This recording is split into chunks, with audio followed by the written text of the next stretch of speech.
കഴിഞ്ഞ ദിവസം ഹമാസിന്റെ പൊളിറ്റിക്കൽ ലീഡർ സലാഹ് അൽ ബർദാവീദിന്റെ കൊലപാതകത്തിന് തൊട്ടു പിന്നാലെ ഹമാസിന്റെ ഉന്നത ലീഡർ ഇസ്മയിൽ ബർഗൂമിനെ കൂടി ഇസ്രായേൽ സേന വധിച്ചിരിക്കുന്നു. ഗസയിലെ നസർ ആശുപത്രിയിൽ ചികിത്സയിൽ കഴിയുമ്പോഴായിരുന്നു ആശുപത്രിക്ക് നേരെ ആക്രമണം നടന്നത്. സർജിക്കൽ ഡിവിഷനിലായിരുന്നു ആക്രമണം നടന്നത്. ഈ ആക്രമണത്തിൽ ഇസ്മയിൽ ബർഗൂം കൊല്ലപ്പെട്ടത് ഹമാസും സ്ഥിരീകരിച്ച് കഴിഞ്ഞിട്ടുണ്ട്. ഇതിന്റെ തൊട്ടു പിന്നാലെ തന്നെ ഇപ്പോൾ ഇസ്രായേലിന്റെ ഭാഗത്തുനിന്ന് വേറൊരു നീക്കം കൂടി ആരംഭിച്ചിരിക്കുന്നു. വെസ്റ്റ് ബാങ്കിലെ 13ഓളം പ്രദേശങ്ങൾ ജൂത കുടിയേറ്റ മേഖലകളായി ഇസ്രായേൽ അംഗീകരിച്ചിരിക്കുന്നു. ഗസയിലും വെസ്റ്റ് ബാങ്കിലുമായിട്ട് ഏതാണ്ട് 7 ലക്ഷത്തോളം ഇസ്രായേലി കുടിയേറ്റക്കാരാണുള്ളത്.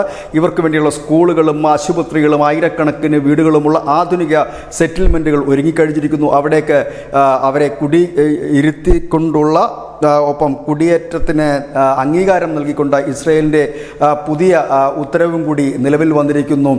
അതായത് ഇസ്രായേലിൻ്റെ എക്കാലത്തെ സ്വപ്നമായിരുന്നു ഗാസ ഭരിക്കുക, ഒപ്പം തന്നെ വെസ്റ്റ് ബാങ്കിൻ്റെ നിയന്ത്രണം കൈപ്പിടിയിൽ ഒതുക്കുക എന്നുള്ള അതിലേക്കുള്ള ചുവടുവെപ്പ് ആരംഭിച്ചു കഴിഞ്ഞിരിക്കുന്നു എന്ന് തന്നെ പറയേണ്ടി വരും. ഹമാസിൻ്റെ നേതാക്കളെ ഓരോരുത്തരെയായി കൊന്നൊടുക്കുന്നു.